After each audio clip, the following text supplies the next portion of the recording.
अंग्रेजी नववर्ष की भी आपको बहुत बहुत बधाई देते हुए 2026 में पहली प्रदोष व्रत गुरुवार का पड़ रहा है। प्रदोष काल का दीप, प्रदोष काल की आराधना, प्रदोष काल की साधना और प्रदोष काल में परमात्मा का लिया गया नाम हमारे करोड़ों करोड़ों करोड़ों करोड़ों पुण्य को प्रबल कर देता है और हमारे पाप को छिन्न बन सके। अगर बन सके जीवन में एक बार प्रयास करिएगा। अगर गुरुवार का प्रदोष पड़ जाए, कौन से वार का? गुरुवार का प्रदोष पड़ जाए, बृहस्पतिवार का यदि प्रदोष पड़ जाए तो प्रदोष के दिन प्रदोष काल में, प्रदोष के दिन प्रदोष काल में किसी शिवालय में जाएं, शंकर के मंदिर में जाएं, एक ही दिए के अंदर एक फूल बाती, कैसी बाती है? फूल बाती, और उसी दिए के अंदर एक लंबी बाती, दो बाती। कौन सी बाती हैं? जम के बोलो जरा। एक फूल बाती, एक लंबी बाती, दो बाती। एक ही दिए के अंदर फूल बाती, लंबी बाती दोनों रख लें।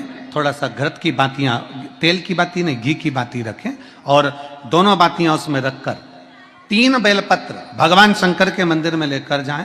दिए को भी प्रज्वलित नहीं करना है। पहली बेलपत्र नंदीश्वर की, जो ऊपर का भाग होता है जिसको हम शिव तत्व भाग कहते हैं, नंदी के पीठ पर एक भाग होता है जिसको शिव तत्व भाग कहा जाता है, वो नंदी की पीठ पर जो भाग है वहां पर एक बेलपत्र समर्पित कर। दूसरा बेलपत्र आप जो माता पार्वती जी का, जैसे ये शिवलिंग है और ये गोल भाग है, ये माता पार्वती जी का हस्तकमल है, तो माता पार्वती जी का जो हस्तकमल है, इस हस्तकमल पर कहीं पर भी एक बेलपत्र आप समर्पित कर दें। और तीसरे नंबर की जो बेलपत्र है वो भगवान शंकर पर समर्पित कर दें। जो दिया आप लेकर गए हो मंदिर में, उसी दिए को नंदी और महादेव इन दोनों को दर्शन कराते हुए अगर मंदिर के अंदर लगाने दें दिया तो ठीक है, ना लगाने दें तो दीप को बीच में बस स्पर्श कराकर भले बाहर जाकर लगा दो, पर प्रयास करो वो दीप, वैसे तो बीच में नंदी और शिव के मध्य में वो दिया स्पर्श होना चाहिए। जैसे ये नंदी है और ये शिव है, तो इसके मध्य में दीप स्पर्श कर ले, भले उसको जलाने ना दे, पर स्पर्श मात्र कर कर अगर आपने एकांत में कहीं पर भी ले जाकर लगा दिया, उस दीप को जला दिया, तो गया हुआ कितना भी करोड़ रुपया हो, वो धीरे धीरे कर कर गया हुआ धन हमारा वापस आता ही है। कोई खाकर भी बैठ गया तो देगा जरूर, वो धन आएगा जरूर, कैसे भी आएगा, पर अपनी संपदा शिव तत्व की प्राप्ति हो। भगवान दिल से जब बाबा से कहेंगे, अपने मन से जब भगवान को प्रार्थना करेंगे, अपने हृदय से जब शिव को पुकारेंगे, क्यों ना मिलेगा। गया हुआ धन केवल चौखट पर स्पर्श मात्र करा था पारो के पुत्र ने, और स्पर्श मात्र करने से उसका पूरा की पूरा किस्मत बाबा ने बदल दिया, उसका भाग्य। गुरुवार की प्रदोष पड़ती है तो शिव गंगा के स्थल पर निवास करते हैं। गुरुवार की प्रदोष शत्रुओं का नाश करती है। एक दिन शाम का प्रदोष का दिन प्रदोष काल, शाम का समय, भगवान देव अधिदेव महादेव माँ जगतजननी पार्वती जी के साथ में भ्रमण पर निकले। देखिए, अगर प्रदोष का व्रत नहीं कर सकते, प्रदोष के दिन आप व्रत नहीं कर सकते, मान लो आपसे भूखा नहीं रहा जाए, प्रदोष का व्रत नहीं कर सकते, प्रदोष के दिन आप भूखे नहीं रह सकते, मंदिर भी नहीं जा सकते, दिया भी नहीं लगा सकते, तो शिव महापुराण की कथा कहती कि प्रदोष के दिन, प्रदोष काल में अपने ही दरवाजे के पास देवाधिदेव महादेव का स्मरण कर लक्ष्मी की वृद्धि के लिए, कार्य सिद्धि के लिए, संपदा को प्राप्त करने, अपने ही दरवाजे के पास में एक दीप लगा सकते। एक बात और अच्छे से समझ लीजिए, जो बच्चे चिड़चिड़े होते हैं, चाहे घर में बेटे हों, बहुएं हों, सास हो, ससुर हो, परिवार में छोटे छोटे बच्चे हों, चिड़चिड़ प्रवृत्ति करते हों या चिड़चिड़ा स्वभाव हो, जरा जरा सी बात में क्रोध आ जाता हो, बोलने का भान नहीं रह पाता हो,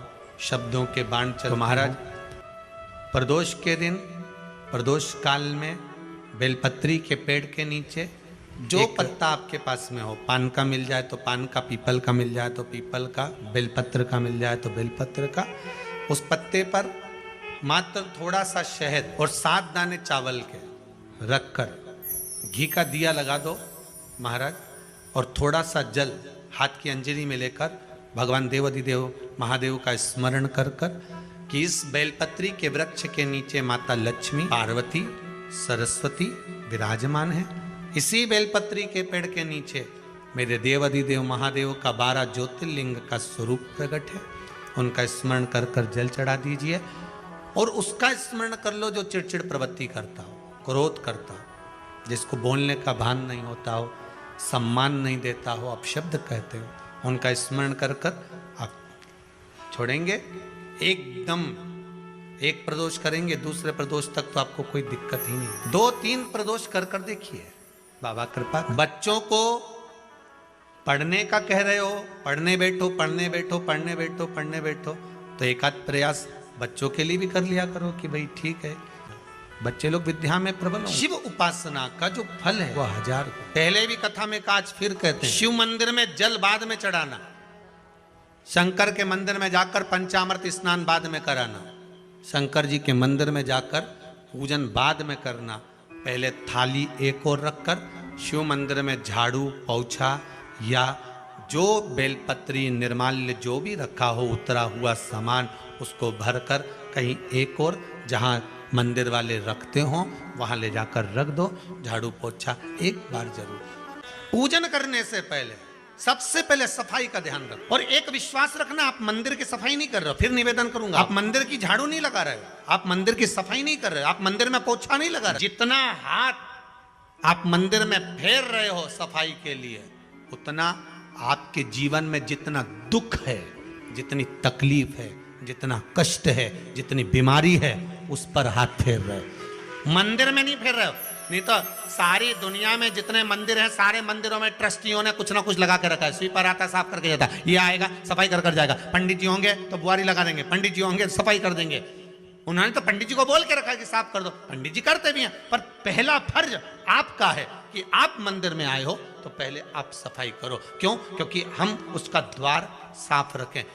आज के समय में तो एक नियम हो गया साहब कि मंदिर में जाते हो तो मंदिर के दरवाजे पर चप्पल उतार के जाते हो, नहीं तो शास्त्र रीति तो ये कहती है कि मंदिर में भगवान सामने बैठा है तो उसके सामने चप्पल भी नहीं उतरना। तो कई लोग कहते हैं मंदिर के अंदर थोड़ी ना उतार, हम तो जीने से भी बाहर, एकदम गेट के बाहर वहां उतार, पर सामने तो है ना, सम्मुख में तो है। तुम्हारे यहाँ अगर 4 लोग दिवाली मिलने आते हैं ना, तो तुमने चप्पल रखने का भी स्टैंड बनाकर रखा है, साइड में उतारिए, दहली पर मत उतार देना, थोड़ा साइड में उतारो। सामने से सब आते जाते रहते हैं, सामने उतारो, थोड़ा द्वार पे से। अभी तो कुबेरेश्वर धाम में काम चल रहा है, आप लोग जो दान दे रहे हो, आपके दिए हुए दान से निर्माण चल रहा है। अभी तो आप पहनकर जूता चप्पल भी अंदर आ जाते हो, भले दूसरे मंदिरों में चप्पल पहनकर हमने देखा है, आधिकाधिक मंदिरों में, ब्रजभूमि पर भी बहुत मंदिरों में लोग अंदर जूता पहनकर चले जाते हैं, पर जब तक बाबा नहीं बैठा तब तक तो आप पहन कर आ रहे हो। जिस दिन बाबा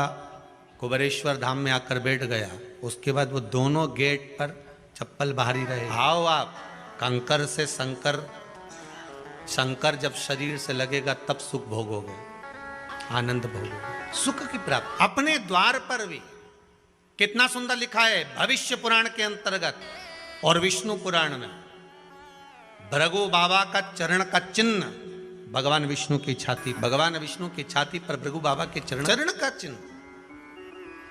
अब भविष्य पुराण में लिखा है कि अगर हम मंदिर के द्वार, घर के चौखट के एकदम सामने चप्पल उतार देते 7 बार दिन भर में से, कितनी बार?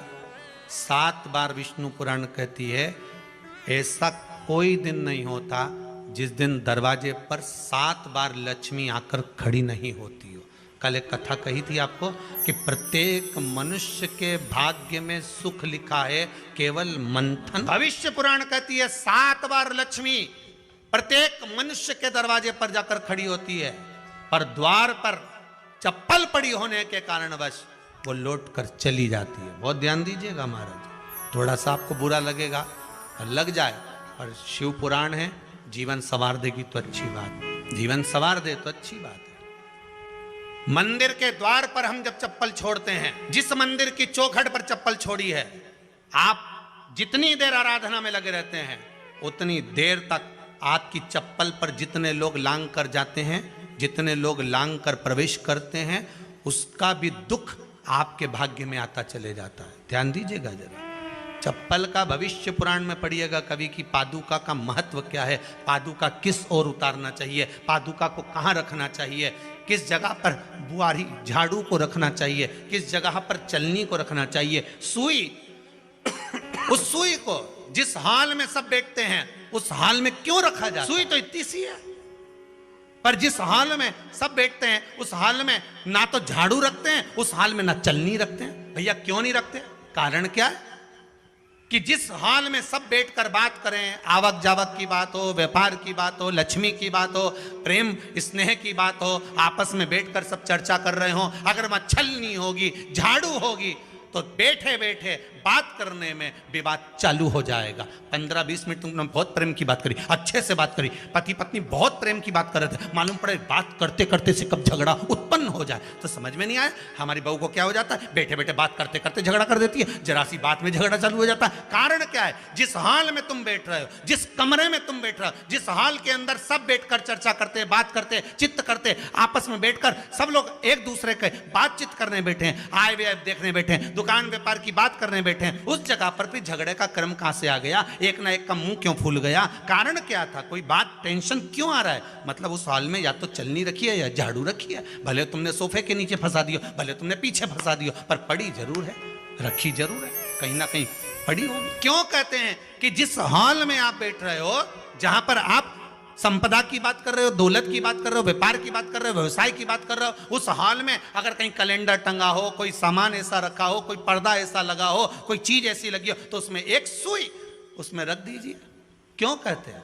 हमारे यहाँ दूल्हा भी जाता है ना, तो उसका जो साफा बनता है या जूता उसको पहनाते हैं, उस तक में पिन टच करके भेज देते हैं। बोलो सही है कि गलत है? दूल्हा तोरण लगाने जा रहा है, दूल्हा तोरण देने जा रहा है, तो उसके जूते में भी पिन घुसेड़ कर भेजते हैं, पिन लगा कर भेजते हैं, उसके साफे में पिन लगा कर भेजते हैं। एक भले सुई नहीं लगाएंगे तो आल पिन लगा कर भेज देंगे। क्यों भेजते हैं? उसका कारण क्या? कि लक्ष्मी को लेने जा रहा है, संपदा लेने जा रहा है, और जिसको वो ब्याह करने जा रहा है उसका संबंध सुई और धागे के संबंध जैसा हमेशा सिला हुआ होना चाहिए, उधेड़ा ना जाए, कैची जैसा कटा हुआ ना। एक एक प्रमाण को जरा देखो तो। पर दुनिया के लोग कहते हैं साहब हमारे यहाँ तो सुख नहीं है, शांति नहीं। शांति तुमने भंग करी, कोई दूसरा भंग करा। चप्पल उतार दी दरवाजे पर, मंदिर के द्वार पर। हम तो यहाँ तक कहेंगे पशुपति व्रत करने जा रहे हो, पशुपति व्रत को धारण करने जा रहे हो, एक सोमवार मत पहनो चप्पल। जब मंदिर जा रहे हो तब दिन भर पहनो, मंदिर जाओ मत पहनो। कोई जरूरी है कि मंदिर पहनने चप्पल पहनना जरूरी? मत पहनो। मंदिर के द्वार पर जहां भगवान विराजे हैं उसके द्वार पर अगर आपने चप्पल उतारी है, आप तो अंदर चले गए। पर जितने लोग लांग रहे हैं उसका मालूम, उसका स्मरण कितना कितना गया। छाता, चप्पल, आसन, मांग का टीका, इसका भी वर्णन पहले कर चुके हैं कथाओं में, आप लोगों ने सुना। छाते का भी वर्णन किया। किसी का छाता बारिश में तुम लेकर आ गए, पानी गिरने लगा, जी जी तुम्हारा छाता देना, छाता तो लेकर आ गए, पर जितने दिन तुम्हारे घर में रखा हुआ है उतना दिन तक हिसाब लगा कर रखना कि 15 दिन रखा तो तैयारी रख लेना। 15 दिन में कितने घंटे हुए, कितने घंटे कितने पल, उतना आपको दुख भोगना पड़ेगा। दूसरे का छाता आया, इसलिए कोई प्राण छोड़ता है, मरता है, तो उसके पद में यही सब चीजें देना पड़ती। क्या क्या बोलते जाओ, छाता, चप्पल, आसन, माला, सब देना पड़ता है। बोलो देते कि नहीं देते? तो क्यों देना पड़ता है? छाता क्या काम का कि छाता देना पड़ेगा? क्या व्यक्ति 24 घंटे क्या धूप में रहता था कि पानी में रहता था जो छाता देना पड़ेगा? चप्पल क्यों देना पड़ेगा? इसलिए देना पड़ेगा, उसका शास्त्र प्रमाण। जरासा राजा परीक्षित ने जरासंध के मुकुट को सिर पे पहन लिया और बुद्धि बदल गई थी। समीक बाबा के गले में मरा हुआ सर्प डाल दिया था। सही है कि गलत है? केवल मांग का टीका अर्थात सिर पर मुकुट बदला और काम हो। बहुत ध्यान देना पड़ता है महाराज, बहुत ध्यान देना। तुम्हारी चप्पल कोई ले गया, तुम रो रही, क्या हो गया? मेरी चप्पल कोई ले गया था, फिर मैं दूसरे की ले गई। तुम्हारी कोई दूसरा ले गया, तुम दूसरे की। नहीं भाई, उसको प्राप्त करने की सत्य बात कहें, 7 बार लक्ष्मी प्रतिदिन मनुष्य का द्वार झांकने के लिए। ऐसा कोई दिन नहीं जाता जिस दिन तुम्हारा भाग्य भगवान पलटने के लिए नहीं बैठा हो। वो तो इंतजार करता है कि ये गेंद फेंके और मैं चौका छक्का। कहते हैं ना, एक ओवर में कितनी गेंद फेंकते हैं? जम के बोलो। अरे एक ही फेंकते हैं। एक ओवर में कितनी गेंद फेंकते हैं? एक। वही गेंद बार बार फेंकते हैं ना। गेंद तो एक ही है नहीं, वो तो बार बार गिनाया तो 6 बार गिना, तो फेंकी तो एक ही है कि बदल बदल के फेंक दी, पीली नीली हरी गुलाबी। नहीं, एक ही। बदल बदल कर आया, गेंद एक ही थी, फिर फेंका कि ये तो वाइट निकल गई, फिर फेंकी, गेंद वही है, गिनती में 6 जा रही है। 1 साल निकल गया, 1 दिन निकल गया, फिर गेंद फेंकी। अरे साहब, एक भी रन नहीं बना, फिर फेंकी, अभी भी नहीं बना, फिर फेंकी तो के बाउंड्री तक तो पहुंच गई है। अब की बार जो फेंकी तो के ऊपर से निकल गई, सीधे 6 पे पहुंच गई। भगवान भी ये कहता है, एक ही गेंद है, 6 बार फेंकी है। शास्त्र कहता है 7 बार दरवाजे पर लक्ष्मी आती है, मौका देखती है कि कब मौका मिले मैं इसके घर में प्रवेश कर जाऊं। पर कभी कभी ये निंदा करती दिखती है, कभी बहू की चुगली करती दिखती है, कभी टीवी में मन लगाए दिखती है, कभी सुई धागा लेके बैठी मिलती है, कभी झाड़ू लगाती फिरती है, कभी दरवाजे पे चप्पल खुली मिल जाती है, कभी कुछ मिल जाता है। मैं बार बार आती हूँ, अब नहीं माने तो मैं कई करूँ, मेरे को तो जाना पड़ेगा। मेरे को तो जो नियम है, सर्विस करने वाला, नौकरी करने वाला तो टाइम पे आएगा। तुम भले कंप्यूटर चलवाओ, चाहे मोबाइल उड़वाओ, चाहे तुम लिखा पढ़ी करवाओ, बोलो सही है गलत है, उसको तो करना है। बोलो साहब क्या करना पड़ेगा? लग जाओ कंप्यूटर पे, लग जाओ, उठाओ मोबाइल, ये तो उसको तो करना है। वो तो टाइम पे पहुंच गया 9 बजे। लक्ष्मी जी भी टाइम पे आती है। आई दरवाजे पे क्या देखा उसने कि ऐसा ऐसा है। कई कई की तो आदत पड़ी, रोटी घर में बना हुआ सारा, दाल चावल सब्जी वब्जी जो बच गई, उठा के मैं दरवाजे के पास में रख के आ गई। लक्ष्मी जी सोचे बताओ, ऐसा तो पहले से रख, अंदर चली गई और ऐसा खिला दिया तो मैं तो नहीं जाऊं। लक्ष्मी जी बाप। कई लोगों की आदत, आटा छना हुआ, ऊपर की जो चापड़ थी, उनने कहा गाय खा के चली जाएगी, ओटला पे पटक के आ गई। लक्ष्मी जी इतने में आई कि चापड़ तो यहाँ पटक के चली गई, मैं काय को जाऊं, छलनी में से जा उधर, नहीं जाऊं। कितना कितना कहा है महाराज, केवल 1 दिन का इंतजार रहता है, दिवाली आए लक्ष्मी जी हमारा घर आएगी ने, लीप लिया ने, पोत लिया ने, मांडना भी मांड लिया, लक्ष्मी जी का पाँव भी मांड लिया ना, कमल का फूल भी मंगवा लिया, गेंदा की माला भी बुलवा ली, सारी गेंदा वेंदा की माला दरवाजे पे भी लगा दी, चौक मोक घूर के बैठी इंतजार में, लक्ष्मी जी आएगी, लक्ष्मी जी आएगी। लक्ष्मी जी बोली मैं तो रोज आऊँ री जी, मैं तो रोज आऊँ, पर कई करूँ थारी बुद्धि काम नहीं कर। फिर के लक्ष्मी मैया अब की बार आ गई तो जाजे मती री, बड़ी तकलीफ में हूँ। लक्ष्मी जी बोली नहीं जाना तो पड़ेगा, दिवाली का दिन है, हमारे 10 के घर जाना पड़ता है, बड़ी मुश्किल से तो गुजिया पपड़िया मिलता है, नहीं जाऊंगी तो अच्छा नहीं लगेगा, तो जाना तो पड़ेगा। पर रोज आऊंगी, दिन आऊंगी, तू अगर मुझे रोक सकती है और अपने घर में बुला सकती है तो बुला ले। और आऊंगी मैं प्रतिदिन और जाऊंगी भी मैं प्रतिदिन। लक्ष्मी आती भी खूब है और जाती भी खूब है, एक जगह टिकती कभी नहीं है। बस उसको बुलाने का तरीका होना चाहिए। रोज भगवान चाहता है कि तेरा दिन फिर जाए। कथाओं में भी आप लोग बोलती हो, आंवला नवमी वगैरह की बोलना, जैसे ही का दिन फिर या, ऐसी बोलती हो ना कथा, कहानी सुनती हो जब, कैसे बोलते हो कहानी सुनने के समय पे, जैसे ही का दिन फिर यानी वैसा हमारा दिन फेर जे माता, ऐसा कर जे माता। तो माता जी बोले मैं तो रोज का दिन फेरूं तेरा, तो काहे के चिंता करे री कमला, काहे चिंता करे, मैं तो रोज का फेरू, तू सुधरे तो मैं तो बिल्कुल तैयारी में। ब्राह्मण बेलपत्री को भर रहा था, बेलपत्री ब्राह्मण भर रहा था, पार्वती जी ने शिव जी से कह दिया इसके पास कुछ भी नहीं है, आपका भगत है, इसके पास कुछ भी नहीं है, आप कृपा नहीं करोगे। शंकर भगवान बोले आज प्रदोष का दिन है, प्रदोष काल में ये मेरी सेवा में लगा है, सुनो जितनी बेलपत्र इसने उठाकर रखी है वो बेलपत्र स्वर्ण मुद्रा के बराबर हो जाएगी, तो चिंता मत कर। शिव पार्वती को कहकर चल दिए। शंकर पार्वती बात कर रहे थे, इतने में एक सेठ ने सुन लिया कि जितनी बेलपत्र भर के ले जा रहा है उतनी स्वर्ण मुद्रा हो जाएगी। बनिया ने सुन ली, सेठ ने सुन ली, तो जैसे ही शंकर पार्वती गए, सेठ जी उस ब्राह्मण के घर चले गए, 100 सोने की मुद्रा देकर कहा जितनी बेलपत्र है चढ़ी हुई मुझे दे, जो चढ़ी हुई बेलपत्र है वो मुझे दे दे। श्री शिवाय नमस्तुभ्यम, श्री शिवाय नमस्तुभ्यम, हर हर महादेव। यह उपाय आप प्रदोष व्रत के दिन जरूर करें। कल 1 जनवरी 2026 कल प्रदोष व्रत है, तो आप गुरु प्रदोष व्रत के दिन एक दीपक आप अपने घर के मुख्य दरवाजे पर जरूर जलाएं। ऐसा करने से आपके घर में 2026 में कभी भी धन की कमी नहीं होगी। श्री शिवाय नमस्तुभ्यम, श्री शिवाय नमस्तुभ्यम। हर हर महादेव।